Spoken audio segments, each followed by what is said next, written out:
खून में भगवा लेके चलते हैं, सिर्फ नाम के लिए नहीं, जान भी अगर देनी पड़ी तो इस देश की मिट्टी के लिए जान भी देकर वो भगवे की ताकत इस देश की मैं जरूर दिखाऊंगी। बस इतना ही कहती हूँ। जय श्री राम। एक बार जोरदार सभी की आवाज ताकत से आनी चाहिए। जय श्री राम। हमारी माताजी ने अभी कहा हम हिंदू हैं और हिंदुस्तान, हम हिंदू हैं, हिंदुस्तान। मेरे सारे पंजाबी पंजाब तो आयो साऱ्यांनू सत श्री अकाल, सत श्री अकाल। माझे महाराष्ट्रचे बरेचसे लोक इथे उपस्थित आहे, त्यांना सुद्धा मानाचा मुजरा। आणि बरेचसे लोग बहुत सारे अलग अलग शहरों से, अलग अलग स्टेट से यहाँ पर आए हैं।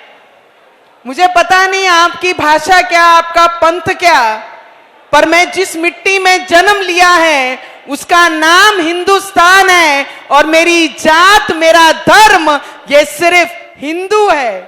बागेश्वर धाम महाराज जी के लिए मैं इतना ही कहूंगी कि जब मैं आ नहीं सकी, जब किलोमीटरों के किलोमीटर उन्होंने सिर्फ हिंदू राष्ट्र के लिए पद यात्रा किए थे। महाराज जी, करना इजी नहीं है। इतने भक्तों को एक जगह लाना और सामूहिक विवाह करना। रवि जी हमारे यहाँ पर है, मेरे जीवन साथी। 2011 में संत जी, मैं आप लोगों को बताना चाहूंगी, मुनि जी महाराज जी आपको भी, कि 2011 में 3720 शादियों, सामूहिक विवाह हमने अमरावती में करवाया था। और उस सामूहिक विवाह में एक नेता होने के बावजूद उस सामूहिक विवाह को अरेंज कराया, जिस सामूहिक विवाह में किसानों की बेटियां थी, जिस सामूहिक विवाह में आदिवासियों के बच्चे थे, उस सामूहिक विवाह में जिनके माँ बाप का हाथ नहीं, ऐसे बिन माँ बाप के बच्चों की शादियों के साथ हमने कराए। नहीं तो राजनेताओं की शादियां तो 7 स्टार और 5 स्टार में हो सकती हैं, पर जो हमारा धर्म सिखाता है, पैसों का घमंड सर के ऊपर नहीं, जमीन पे होना चाहिए। और जिन लोगों के लिए हम काम करते हैं उनको साथ में लेकर अपनी जिंदगी की शुरुआत करनी चाहिए। हमारे विदर्भ में कहते हैं कि किसान बहुत आत्महत्या करते हैं गरीबी के कारण। बच्चों की शादियों के लिए, बेटियों की शादियों के लिए लोन लेना पड़ता है। आज जब मैं 6 मिनट का वीडियो देख रही थी महाराज जी, तो वो सब दृश्य, वो सब चित्र मेरे सामने था कि मैं किसानों को हमारे विदर्भ में देखती हूँ फांसी पे लटके हुए, क्यों अपने बच्चियों की शादी नहीं कर पाते हैं दहेज के कारण या आगे की डिमांड के कारण। पर महाराज जी ने जो काम किया है, जिनको बेटियों का दर्द समझ में आया है, जिनको पिता का दर्द समझ में आया है, गरीबी क्या होती है और शादी के लिए पूरी जिंदगी कितनी मेहनत करनी पड़ती है, वो महाराज जी को यहाँ से ही मैं दंडवत करती हूँ, प्रणाम करती हूँ। हम जैसी पीढ़ियों को आने वाले समय में, जितने भी यहाँ पे वर वधू बैठे हुए हैं, उनको सिर्फ इतना ही कहना चाहूंगी। अभी एक संत जी ने कहा कि राजा को भी इतना आशीर्वाद कभी संतों से एक स्थान पर कभी नहीं मिला। इतने सौभाग्यवती हैं सब लोग, इतने सौभाग्य लेके आए हैं कि पूरे देश की पवित्र आशीर्वाद एक मन से ये सभी वर वधुओं को मिल रहा है। मुझे लगता है ऐसा जन्म लेना बहुत कम लोगों को नसीब होता है। पैसे वाले तो इस देश में बहुत होंगे, पर इतने संतों का आशीर्वाद एक मन से मिलना, ये ऐसा नसीबवान कोई इस देश में नहीं हो सकता। मैं सभी सनातनियों को ये बोलना चाहूंगी कि हम जिस देश में रहते हैं, उस मिट्टी के लिए, उस मीठी माटी के लिए हम सब ने जीना चाहिए। मैंने इसलिए पंजाबी में, इसलिए मराठी में, तेलुगु में भी बोल सकती हूँ, हिंदी में बोल रही हूँ, पर जब मुझे कोई मेरा समाज, मेरा धर्म कोई पूछता है तो मैं एक ही बात कहती हूँ कि मैं हिंदुस्तान की बेटी हूँ, मैं हिंदू सनातन हूँ। और जिस मिट्टी में रहते हैं उसका झंडा लेकर आखिरी खून का कतरा भी देना पड़ा तो इस हिंदुस्तान के लिए देने के लिए तैयार हूं। मैं उस धर्म से आती हूं जो देश की मिट्टी के लिए जीती हूं और देश की मिट्टी के लिए आखिरी सांस भी दूंगी। और वैसे महाराज जी को यहां से प्रणाम करती हूं। महाराज जी, आप जब तबीयत खराब रहने के बाद भी हिंदू राष्ट्र के लिए जब आप इतने किलोमीटर चल रहे थे, हमारे जैसे कितने युवाओं के दिलों में और हमारे खून में वो भगवा लेकर हम वहां से आपका साथ दे रहे थे। अपने लिए तो बहुत लोग जीते हैं, जीना किसे कहते हैं वो भागेश्वर धाम जी से हमारे पूछिए कि दूसरों के लिए जीना क्या होता है। अभी बंगाल से एक आवाज निकलती है कि बंगाल में हम बाबरी मनाएंगे, बंगाल में हम बाबरी बनाएंगे। और हमारे महाराज जी अभी कहते हैं कि संतों की माला के साथ, हमारे महाराज जी कहते हैं संतों की माला के साथ हाथों में बाला भी होना बहुत जरूरी है। और मैं महाराष्ट्र की बेटी हूं तो मैं बाला के साथ तलवार भी लेकर मैदान में उतरी हूं। जो कहते हैं कि बाबरी बनाएंगे वेस्ट बंगाल में, ये याद रखना कि तुम्हारी कब्र के लिए तुम्हें हिंदुस्तान में जगह भी नहीं मिलेगी। सिर्फ तुम शुरुआत करो, हम जैसे सनातनीय वो बंगाल में आके खड़े होकर आपको हिंदुस्तान की ताकत क्या है वो जरूर दिखाएंगे। For all the guests from other 10 countries who have come so long to see this culture of a country, we don't have any other languages, we have only one language, is that कि हम सिर्फ हिंदू हैं और हम हिंदुस्तानी हैं।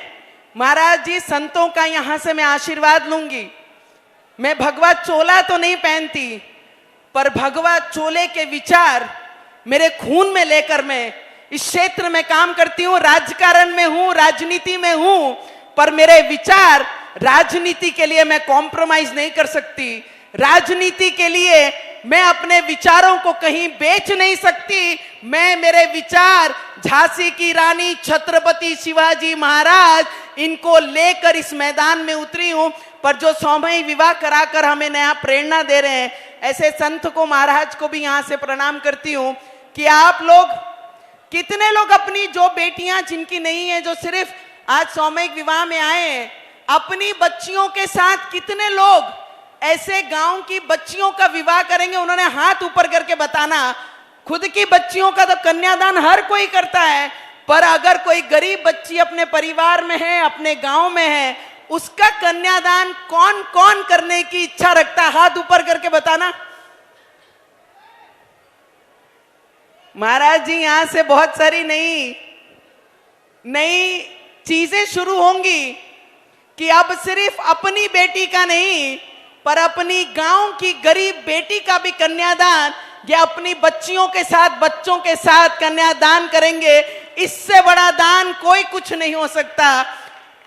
रवि जी, आप और मैंने 7 स्टार से अपनी जीवन की शुरुआत नहीं की। महाराज जी ने कहा कि एक और एक होते हैं, पर हम जिस क्षेत्र में हम एक और एक 11 बनकर हम ये क्षेत्र के लिए काम करें। राजूदास महाराज जी भी हमारे यहाँ पर उपस्थित है, जो हमेशा हनुमानगढ़ी से हमें आशीर्वाद देते हैं। उनका भी दिल से मैं बहुत बहुत धन्यवाद करूंगी। ऐसे मंचों पे लाकर आप लोग हमें नई ऊर्जा देते, नई प्रेरणा देते हैं। और जितने भी संत जी हैं सभी को यहाँ सर, आई नो आप ऋषिकेश से हैं महाराज जी, आपने हमारे विवाह में आकर आपने हमें भी आशीर्वाद दिया था। रितंबरा देवी माता जी ने भी हमें आशीर्वाद तब दिया था। खून में भगवा लेके चलते हैं, सिर्फ नाम के लिए नहीं, जान भी अगर देनी पड़ी तो इस देश की मिट्टी के लिए जान भी देकर वो भगवे की ताकत इस देश की मैं जरूर दिखाऊंगी। बस इतना ही कहती हूं। एक बार जोरदार सभी जितने भी लोग यहाँ पर उपस्थित है, सभी संतों के लिए, इनके योगदान के लिए, इनके प्रेरणा के लिए एक बार जोरदार हाथ ऊपर करके सभी इनकी तालियां बजाकर इनका अभिनंदन और धन्यवाद करेंगे।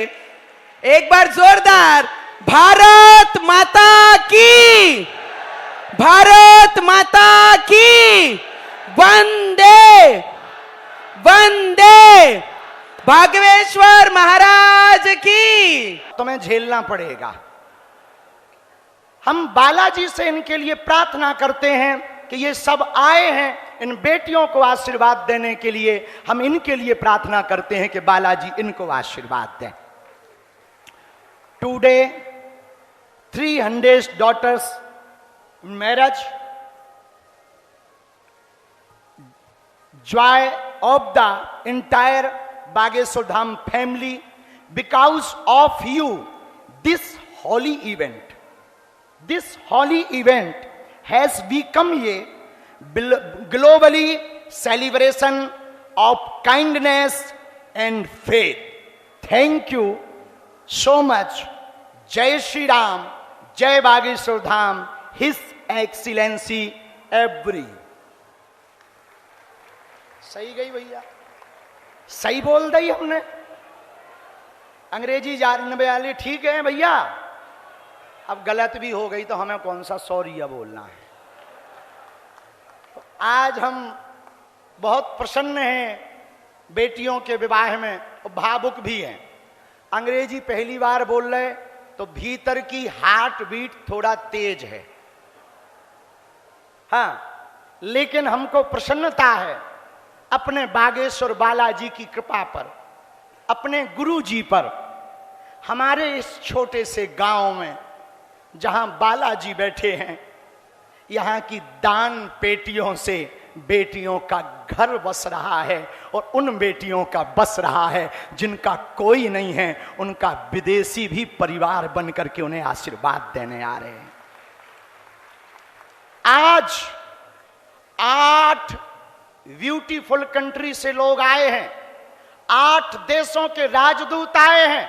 बुंदेलखंड और बागेश्वर धाम के पागलों, वो दिन दूर नहीं जब पूरी दुनिया बागेश्वर धाम की चैरिटी के काम से, बागेश्वर धाम के सभी शिष्य मंडल की इस सेवा के काम से सीखेगी भी, सुधारेगी भी, और अपने जीवन में उतार करके हर देश के मंदिरों से गरीबों की बेटियों का घर बसाया जाएगा।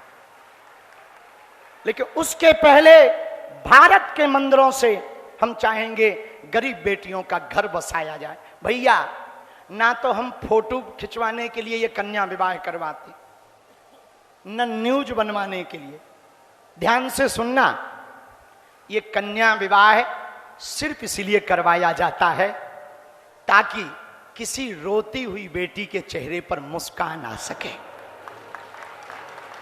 हमारा बुंदेलखंड बहुत पिछड़ा है। बालाजी कैंसर हॉस्पिटल की भी सेवा करवा रहे, अन्नपूर्णा की भी सेवा करवा रहे, यहां पर नित्य भंडारे की सेवा करवा रहे, अब गुरुकुलम की भी सेवा करवा रहे। भैया, हमारा एक सपना है, गुरुजी ने तो आज हमें आशीर्वाद दिया ही है, आप लोग भी दोनों हाथ उठा के हमें आशीर्वाद दो कि हमारी मति ठीक रहे और एक दिन हम इसी पंडाल में 1100 बेटियों का कन्या विवाह करवा पाए। भैया, एक बात और बोलें, कह दो बोलो। हमने तो अपनी बहन के विवाह को भव्य नहीं करवा पाए, पर हमारे तन में जब तक प्राण रहेंगे, भारत की किसी भी भाई की बहन को हमारी तरह दुख नहीं भोगना पड़ेगा, चाहे उसके लिए हमें कुछ भी करना पड़े। भैया, जब इनके चेहरे पर मुस्कुराहट देखते ना, आज जब हम पीछे मिल रहे थे, बेटियां लिपट लिपट के रो रही थी। हमने पूछा क्या हुआ? बोले गुरुजी, हमारा कोई नहीं था, हमने कभी सपने में नहीं सोचा था कि हमारा विवाह इतना भव्य होगा। भैया, ये हमारे क्षमता नहीं है, ना आप हमें श्रेय देना। आज ऐसी बेटियां बैठी हैं जिनके ऊपर माँ बाप का साया नहीं है, किसी के ऊपर माँ का साया नहीं है, किसी के ऊपर पिता का साया नहीं है, किसी के ऊपर भाई का साया नहीं है। इनका सिर्फ इतना गुनाह है कि ये बेटियां हैं। लेकिन हम प्रार्थना करेंगे सभी लोगों से, जितने लोग यहाँ बाहर खड़े तीनों पंडालों में हमारी आवाज को सुन रहे, अमीरों की शादियों में तो तुम पहुंच जाते हो, साल भर में एक बार गरीब बेटियों के विवाह में जरूर आ जाया कर, जरूर आ जाए। और ये पूरा आयोजन संतों का, संत आ गए, महंत आ गए। भैया हमारी बोलने लायक कोई क्षमता नहीं, हम कुछ सोच के बोल भी नहीं पाते, हमारी कोई क्षमता नहीं बोलने लायक। जो करवा रहे सब बालाजी करवा रहे, तो आप लोग हमें धन्यवाद ना देना, धन्यवाद देना ही तो बालाजी को देना, सन्यासी बाबा को देना, और उनको धन्यवाद देना जो थोड़ा थोड़ा सहयोग दान पेटियों में या यहां आकर के दे जाते हैं। हम यही प्रार्थना कर रहे हैं कि जिन बेटियों का घर बसे, जिन जिन ने सहयोग किया, उनको आशीर्वाद इन बेटियों का मिल जाए। एक बात और बोले, कह दो, बोलो।